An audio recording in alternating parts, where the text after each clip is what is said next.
На прошлой неделе вся страна 9 мая праздновала Великую Победу. В Алекминском районе проживает 4 участника войны. Среди них Николай Павлович Копылов. Подробности в следующем материале.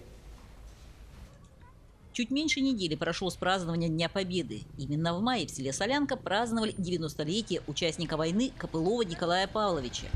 Каждое поздравление шло от самой души, а главное пожелание – обязательно встретить юбилейную весну. Молодец, Николай Павлович. Когда я работала здесь в Солянке, он постоянно приходил, советовал делом, подсказывал делом. Вот до сих пор не теряет духа, уверенности в завтрашнем дне. И это очень хорошо. Уважаемый Николай Павлович, поздравляю вас с днем рождения! Как и все те, кто прошел сквозь пламя войны, Николай Павлович вспоминает о тех годах неохотно. В 49-м в армию пошел. Потом оттуда 2 года в Корее был. Америка напал в Корее.